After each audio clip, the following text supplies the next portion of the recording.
मैंने कुछ लोगों का ऐसे ऐसे पत्रिका देखी है, उसमें अंदर साइड में प्रज्ञाशील करुणा अत्यधिक भव सब होता है, सबसे फ्रंट में लिखा जाता है गणेशाय नमः। देखिए ये ऐसे पता क्या ऐसे है, ऐसे असल भी में मतलब। इसमें मैं बताता हम्म, हूँ, हम्म, ये अकेला दोष उपासक का नहीं है। बराबर बराबर। बौद्ध बनने के बाद प्रशिक्षण देने की कहाँ व्यवस्था है? बिल्कुल नहीं। मान लो कि आपने एक आयोजन किया हम्म, और 100 लोग बौद्ध बन गए, आयोजन खत्म हुआ, आप अपने घर चले गए, वो अपने घर चले गए। उसके बाद क्या संबंध है दीक्षा देने वाले का, दीक्षा लेने वाले का क्या संबंध है? कोई संबंध नहीं। संबंध नहीं है तो कैसे सीखेगा? एक छात्र का प्रवेश स्कूल में करवा दो और स्कूल में मास्टर ही ना हो, या बच्चा कभी स्कूल ही ना जाए, तो 10 साल के बाद कह तो सकता है कि 10 साल पहले मैंने यहाँ एडमिशन लिया था। एक परीक्षा कौन सी पास करेगा? तो वास्तव में जिस रूप में हमें काम करना चाहिए था, उसकी आवश्यकता को समझा ही नहीं गया, नजरअंदाज किया गया। दीक्षा देना और दिलाना ये एक सामाजिक काम हो गया कि जो भी संगठन सोचता है कि मेरा समाज में सम्मान हो, वो दीक्षा का आयोजन कर लेता है। 100 200 500 लोग दीक्षा वाले मिल ही जाते हैं, दीक्षा हो जाती है। कुछ पुराने भी आ लेकिन जाते हैं उसमें। नए पुराने में कोई संबंध नहीं है, भिक्षु में या दीक्षा देने वाले में, लेने वाले में कोई संबंध नहीं है। और इसी कारण से धम्म अपने ठीक स्वरूप में स्थापित नहीं हुआ। दीक्षा विधिवत रूप से हम अपने जो बुद्ध विहार हैं, अगर उनमें लेते हैं तो उस विहार के साथ एक संबंध स्थापित होता है। उस विहार में जो भिक्षु है उससे एक संबंध स्थापित होता है। महीने में, 2 महीने में, 4 महीने में जब भी हम जाएंगे तो वहां से कुछ सीख करके आएंगे। अब बहुत सारे लोग ऐसे होते हैं, बौद्ध बनने के बाद बुद्ध विहार में नहीं गए, बौद्ध बनने के बाद धम्म की किसी परिपाटी में हिस्सेदारी नहीं बने। जब तक सिखाने वाला व्यक्ति नहीं होगा, जब तक एक अच्छा टीचर नहीं होगा, तो धम्म कौन सिखाएगा? अब आप भी देखिए, हम भोपाल में बैठे हैं, भोपाल में कोई भी एक सेंटर बताइए जहां उपासकों को धम्म सिखाया जाता है। कोई सेंटर नहीं। कोई नहीं है। अब जिसकी समझ में जैसा है वो वैसा काम करने लग जाता है। बिल्कुल बिल्कुल। और ये बहुत आसान है, एक संगठन बना करके आदमी काम को आगे बढ़ाने लग जाए। अब उसकी समझ में आए वो काम करता है। मैं कहता हूँ बात ये नहीं है कि हमारी समझ में आए वो काम करे, सवाल तो ये है कि जैसा हमें हमारे शास्त्रा ने कहा वैसा काम करना चाहिए। भिक्षु को भिक्षु का काम करना चाहिए, उपासक को उपासक का काम करना चाहिए। यहां दोनों बातें उल्टी हो गई। अब किसी भी धार्मिक मंच पर देखिए, देशना देने का काम भिक्षु का है, वो तो उपासक करता है। संस्कार करवाने का काम उपासक का, वो भिक्षु करता है। जब काम ही बट गए, अलग हो गए, विपरीत हो गए, तो परिणाम सही कैसे आएगा? धम्म का प्रचार करना भिक्षु का काम है, धम्म की देशना देना भिक्षु का काम है। और देशना दे कौन रहा है? मैं देशना ना कहूं, से भाषण कौन दे रहा है? धम्म के उपासक दे रहा है। 1956 में जब बाबा साहब ने दीक्षा दी थी, तो उस वक्त तो भिक्षु संघ था ही नहीं, लिमिटेड भिक्षु थे। तब बाबा साहब ने आदेश दिया था कि दरेकाने दरेकाला दीक्षा द्यावी, मतलब मराठी में कहा था कि एक उपासक दूसरे उपासक को दीक्षा देता है, ऐसे मैं आदेश देता हूँ। बाबा साहब ने बिल्कुल सही कहा, एक उपासक दूसरे उपासक को दीक्षा दे सकता है, दे सकता है, आज भी दे सकता है। बाबा साहब ने अनुमति दी, दे भी सकता, इसके लिए मैं भी मना नहीं कर रहा हूं। लेकिन दीक्षा देने का के बाद की जिम्मेदारी कौन निभाए? बिल्कुल भिक्षुओं को निभाने की जरूरत है। जो भी जिम्मेदार है वो जिम्मेदारी निभाएगा। हम दीक्षा तो दे दें और व्यवस्था ना करें। दीक्षा देना तो एक काम हो गया, ठीक है, आप उपासक हैं, आपको लगा कि इस व्यक्ति का कल्याण होना चाहिए, धम्म की समझ में आना चाहिए, आपने दीक्षा दे दी, इसमें कोई बुरी बात नहीं, अच्छा काम है। लेकिन दीक्षा देने मात्र से क्या वो बौद्ध बन गया? नहीं। दीक्षा देने जब तक वो धम्म को आचरण में नहीं, जब तक वो धम्म को समझ ना पाए, तो ये जिम्मेदारी किसकी है? इस जिम्मेदारी को निभाए बिना धम्म स्थापित कैसे हो सकता है? बस यही काम अधूरा हो गया। हमने बाबा साहब की अधूरी बात को ही लिया। बाबा साहब ने यह भी कहा कि बौद्ध बन जाना ही काफी नहीं है, बौद्ध बन जाना ही काफी नहीं है, बौद्ध बनने के बाद धम्म का प्रचार प्रसार करना भी एक आवश्यकता है, जरूरत है। प्रत्येक बौद्ध को चाहिए कि वो धम्म का प्रचार और प्रसार करे। तो प्रचार और प्रसार, तो इसमें जो फुल टाइम भिक्षुगण है और उपासक है, इसमें धम्म के प्रचार प्रसार में किस प्रकार से देखिए, अपनी भूमिका अदा कर सकती है, इस पर आप क्या कहना चाहेंगे? मैं ये कहना चाहता हूँ, जैसा देश वैसा भेष। बराबर। जैसा समाज है उसमें से जो भिक्षु बना है वो उसी समाज के अनुरूप अपने आप को ढालता है। जैसा समाज है वैसा ही भिक्षु अपने आप को बना लेता है, फिर जैसा भिक्षु होता है वैसा ही समाज बनने लग जाता है। यहाँ बहुत कम भिक्षु होंगे जिनमें ये सामर्थ्य हो कि वो समाज को अपने हिसाब से बदल सकते हैं, बल्कि यहाँ तो विपरीत है। समाज चाहता है कि भिक्षु के अनुसार चले। अब मैं एक उदाहरण देता हूँ, जो इसके सुनेंगे वो समझ पाएंगे।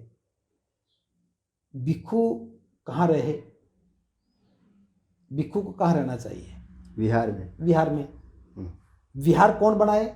उपासक। उपासक बनाए। विहार का संचालन कौन करे? उपासक करें। उपासक करें।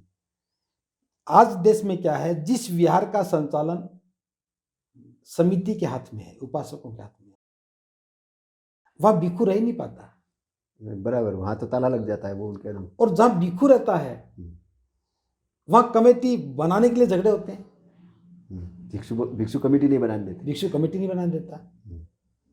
तो धम्म में आने के बाद भी दो ध्रुव खड़े हो गए, एक उपासक ध्रुव बन गया, एक भिक्षु ध्रुव बन गया। जबकि उपासकों को तो खुश होना चाहिए कि भाई उन्होंने जो विहार निर्माण किया है उसमें भिक्षु का प्रवेश हुआ है, भिक्षु रह रहा है, तो धम्म गतिशील होगा। तो यहां ना अहंकार टकरा रहे हैं। बुद्ध विहार जो धम्म के केंद्र हो सकते थे, धम्म के प्रशिक्षण के केंद्र हो सकते थे, और धम्म के प्रशिक्षण के केंद्र नहीं है, बस ज्यादा से ज्यादा वंदना के करने के केंद्र बन गए।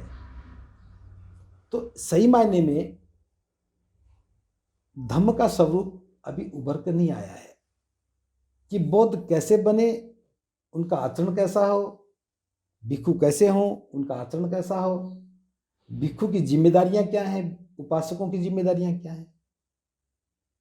तो ये सब चीजें शुरू ही नहीं हुई। उपासक और भिक्षु के बीच में एक मैत्री का संबंध ही नहीं बना। जब करुणा मैत्री का संबंध ही नहीं है तो दो ध्रुव अलग अलग होंगे। इसके लिए जरूरी है कि प्रयास को ठीक दिशा में करने की हम सब मिलकर के, कुछ लोग जो जिम्मेदार लोग हैं, समझदार लोग हैं, इन बातों से ऊपर उठ करके हमें एक नई दिशा देने के लिए काम करना चाहिए। दीक्षा तो कभी भी ली जा सकती है, लेकिन दीक्षा से पहले उन्हें प्रशिक्षण मिलना चाहिए। मैं डॉक्टर बना तो डॉक्टर तो बाद में बना हूं, पहले तो पढ़ा हूं ना। बिल्कुल बिल्कुल। पढ़ाई पूरी करने के बाद मुझे कहा गया कि अब तुम इलाज कर सकते हो। तो ऐसे ही बौद्ध भी बने तो पहले पढ़ाई तो हो ना। अब जैसे हम बात करें, हमारे पास अगर हम बुद्ध उनका धम्म ग्रंथ छोड़ दें तो कौन सी पुस्तक है जो ये बता सके कि बौद्ध कैसे होने चाहिए, बौद्ध क्या करें, कहां से सीखें? हमारे पास कोई साहित्य भी नहीं है। और आपने पहले जिक्र किया कि कोई बौद्ध भिक्षु इस दिशा में काम ही नहीं कर रहा। काम करे कब?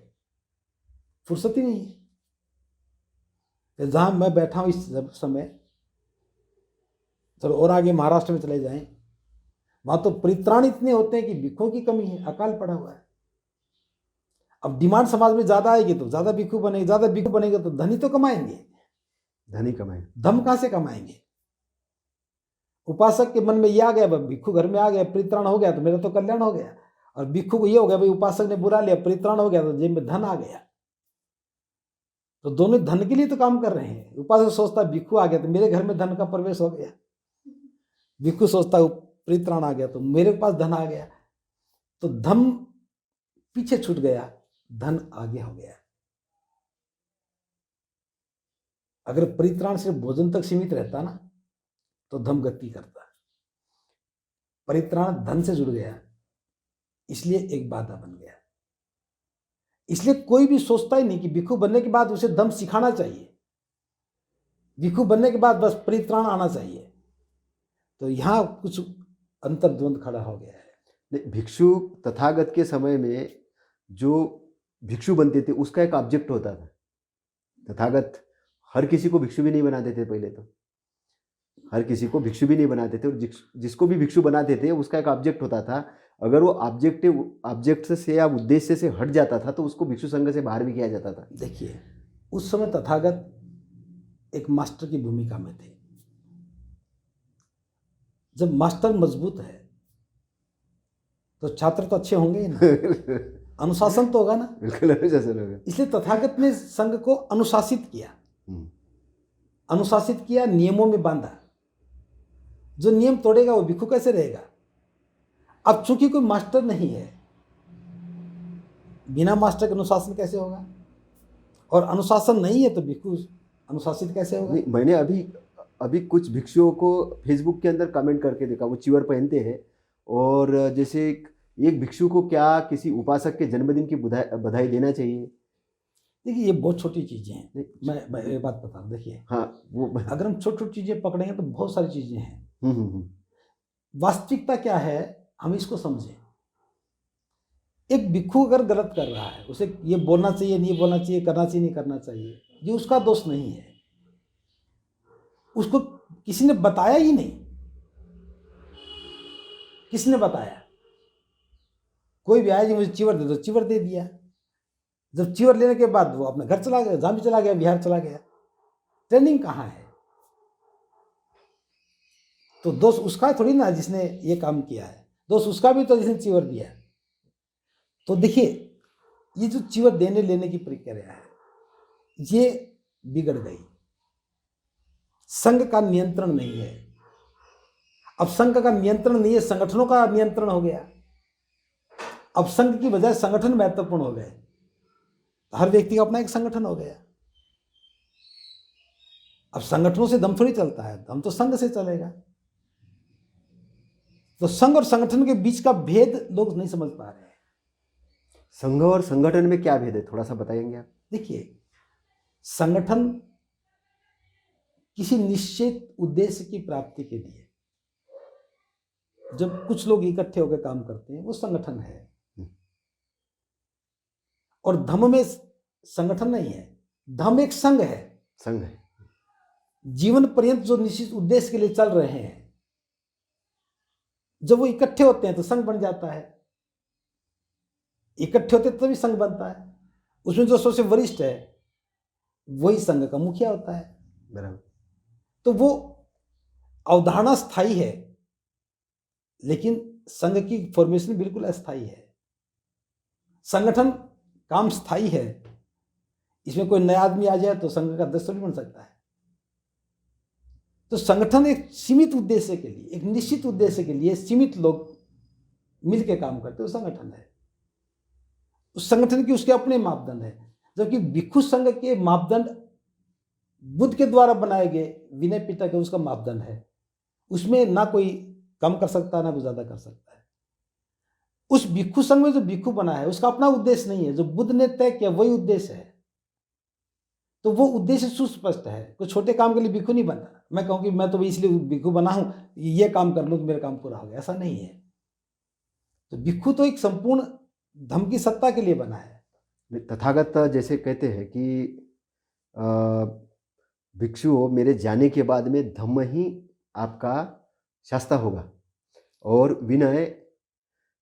विनय और धम्म को आपको पालन करना है। विनय के मामले में थोड़ा बहुत समय परिस्थिति के अनुसार आप बदलाव कर सकते हो।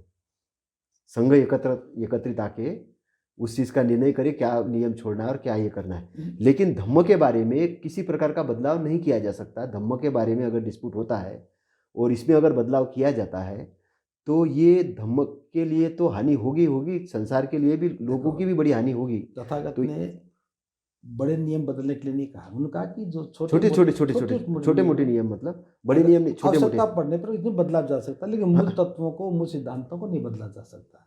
मूल को नहीं बदला, मतलब छोटे मोटे नियमों में बदलाव किया जाता विनय के अंदर में।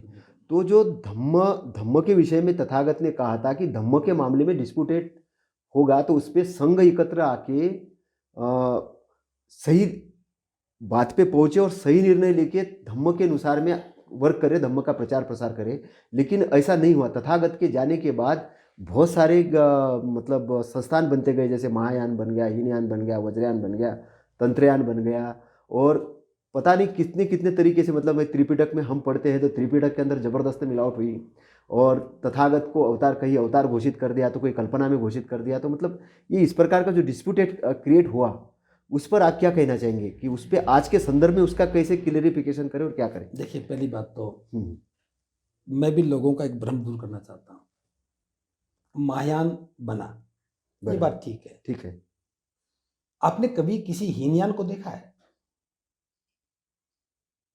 हीनयान मतलब एक भिक्षु तो मुझे मिले थे, जो मतलब पूजा पाठ के बारे में बताते कि तुलसी को पानी डालो, ये करो, वो करो, ऐसा वो पूजा हीनयान करो। नहीं हो सकता, कैसे वो था? महायान वाला है। महायान वाला ही है। हाँ, पूजा पाठ करे तो महायानी है। हाँ, मायानी था, मैं मायानी कभी था। दुनिया में कहीं पर भी किसी भी देश में आपने हीनयान नाम के कोई बौद्ध देखे हैं? हीनयान नाम के नहीं देखे, हीनयान वो थेरवादी देखे। मैंने जो पूछा वो बताइए, हाँ। हीनयान देखा कहीं? नहीं। तो यही गलत अवधारणा है। हम्म, जिन्होंने अपने नियम बना लिए और कहा कि हम बड़े यान में बैठ गए, वो महायानी हो गए। महायानी हो गए। लेकिन जो बुद्ध के बनाए मूल नियमों पर टिके रहे, हमने उनको हीनयान मान लिया। वो हीनयान कैसे हो गए? वही तो बुद्धिस्ट हैं, वही तो बौद्ध हैं। जो मूल बुद्ध की अवधारणा पर आज चल रहे हैं वही तो बौद्ध हैं। जो अवधारणा से हटे उनका यान बना। लेकिन ये शब्द मैं बताता हूँ, इसी बात को समझना है। हम दरअसल क्या है, विरोधियों की भाषा के ही पैरोकार हो जाते हैं। विरोधियों की भाषा, बराबर। जिन लोगों ने धम्म में प्रवेश करके अपनी पुरानी मान्यताओं को प्रचलन में शामिल किया, स्वर्ग नरक में शामिल किया, पुनर्जन्म में वो बात लेकर के आए, कर्म कांड भी करने लगे और कहा कि हम महायानी हैं, अधिकार है वो महायान बना ले और महायान बना ले। लेकिन मूल स्वरूप तो धर्म का नहीं बदल पाए ना। नहीं, बिल्कुल अपना बदला और चले गए। जिन्होंने तंत्रयान बनाया, दो चार कुछ लोग होंगे, अपना बनाया चले गए। और जो वज्रयानी थे वो बनाया चले गए। जो चले गए वो तो आउट हो ही गए ना। जो आउट हो गए उनकी चर्चा क्या करनी। अब आप स्कूल के टीचर हैं, क्लास में बैठे पढ़ाते हैं, दो बच्चों ने बात नहीं मानी और वो बाहर चले गए, तो क्या स्कूल का नाम बदल देंगे? नहीं, बिल्कुल नहीं बदलेंगे। बदलेंगे क्या? तो बुद्धिज्म ही है। बुद्धिज्म में कोई भी हीनयान नहीं है। ठीक। हाँ, जो बुद्धिज्म से बाहर हो गए, जो बुद्ध को मानते भी हैं लेकिन अपने नियम बना लिए, वो महायानी हो गए, वज्रयानी, तंत्रयानी हो गए, तो उनसे हमारा कोई लेना देना ज्यादा नहीं है। बुद्ध हमारे शास्त्रा है, बुद्ध के बनाए नियम, बुद्ध के बनाए विनय, बुद्ध के दिए सिद्धांत, इस भिक्षु को पालन करना चाहिए। लेकिन आज समस्या सिर्फ इतनी है कि हम सुसंगठित धर्म को स्थापित नहीं कर पा रहे। भिक्षु संघ नहीं बना। संघ की सत्ता नहीं होने की वजह से हर व्यक्ति स्वतंत्र हो गया। बहुत सी चीजें त्याग करके भिक्षु बना जाता है, लेकिन त्याग कुछ नहीं कर पा रहे। अहंकार सबसे आगे लेके चलते हैं, प्रतिष्ठा सबसे आगे लेके चलते हैं, मान सम्मान सबसे आगे लेके चलते हैं, धन की भूख सबसे आगे रहती है। अब जो विकार थे उन्हीं को लेके चलेंगे तो धम थोड़ी चलेगा। इस दिशा में, एक श्रेष्ठ भिक्षु बनने की दिशा में एक प्रयास नहीं हो पाया। अब जो व्यक्ति जब देखा कि यहां कोई केंद्रीय सत्ता नहीं है, धर्म की केंद्रीय सत्ता नहीं होने की वजह से संघ नहीं है, संघ नहीं है तो फिर लोग स्वतंत्र हो गए। अब जो लोग धर्म का नुकसान करना चाहते हैं, क्षति पहुंचाना चाहते हैं, वो भी अंदर घुसे आए और जैसा भी करते हैं हमारे अंदर प्रतिकार करने का सामर्थ्य नहीं है। तो ये एक चुनौती है हमारे सामने। वर्तमान समय में सबसे बड़ी चुनौती यही है कि आज जब धर्म आगे बढ़ने लगा है तो गलत लोग भी धर्म में आने लगे हैं। अब एक भिक्षु किसी पार्टी के मंच पर जाकर के किसी का प्रशस्ति गान करता है तो किस में हिम्मत है कि उसको नकारे? सबसे पहली हिम्मत तो संघ में होनी चाहिए, लेकिन संघ नहीं है तो उपासकों को नकारना चाहिए। लेकिन उपासक क्या सोचता है कि ये भिक्षु इस सरकार के नजदीक है, मेरा भी भला हो जाएगा, उसको नजदीक चला जाता है, तो विकारों को हम बढ़ावा देने लग जाते हैं। और मध्य प्रदेश तो आपका अग्रणी भूमिका में है ना। बिल्कुल बिल्कुल बिल्कुल। तो उपासकों को चाहिए, अगर धम्म की सत्ता में भिक्षु संघ कमजोर हो रहा है तो उपासकों को मजबूती के साथ अपनी भूमिका निभानी चाहिए। तथागत ने भी एक जगह जैसे कहा है कि भिक्षु आप राजनीतिक लोगों के भरोसे पे मत रहो। मतलब ये जो आता है कि राजनेताओं के मतलब जो उसके हाँ, भरोसे राज्य स्तरीय के सारे राज्य ज्यादा से नहीं चला जा सकता, लेकिन पता क्या है, हम्म। बुद्ध ने तो जो कहा सच कहा ही है, हमारे कल्याण के लिए कहा। सवाल ये कि हमने उसको कौन सी चीज इस्तेमाल करना है। नहीं, लेकिन अभी हमारे जो भिक्षु लोग हैं वो अपना मेमोरेंडम देते हैं कि हम इसका इतना प्रतिनिधित्व करते हैं, इसलिए सरकार में हमको ये जगह दी जाए, वो जगह दी देखिए, जाए, ये पता पद क्या दिया है, जाए। वो कितने तो लोग हैं, नहीं, मुट्ठी भर लोग हैं, गिने चुने हैं, मुट्ठी लेकिन भर भी नहीं है, हम्म, वो 5 उंगलियों से फालतू लोग नहीं है। एक स्टेट में एक आध भिक्षु होगा एक आदमी जो ये चाहता है बनना, और वो इसलिए चाहता है कि वो भिक्षु का जीवन जी नहीं पा रहा है। जो व्यक्ति भिक्षु बन करके भिक्षु का जीवन ठीक से जी नहीं पा रहा, वही तो कुछ आगे पाने की कोशिश करता है ना। भिक्षु बन करके वो भिक्षु का जीवन सुंदरता से जी रहा है, उसे और क्या महत्वाकांक्षा होगी। बिल्कुल नहीं हो सकती। वो तो धम्म के देखो, जीवन में खूब भिक्षु आनंद का तो मनाएगा। आखिरी प्रमोशन यही है कि वो एक ग्रस्त व्यक्ति से भिक्षु बन गया, उसके बाद क्या प्रमोशन उसकी, सबसे बड़ा प्रमोशन वही है, धम्म कोई के मार्ग प्रमोशन नहीं। में। उसके बाद तो ठीक है, वो अपनी निर्मलता का मार्ग है, निब्बान की ओर जाने वाला मार्ग है। वो जितना जितना पारंगत होता चला जाएगा और निब्बान की ओर जाएगा। जिस व्यक्ति का मार्ग निब्बान की ओर जाने वाला है वो फालतू बोझ इकट्ठा क्यों करेगा। लेकिन ये किसी का उद्देश्य हो तब ना।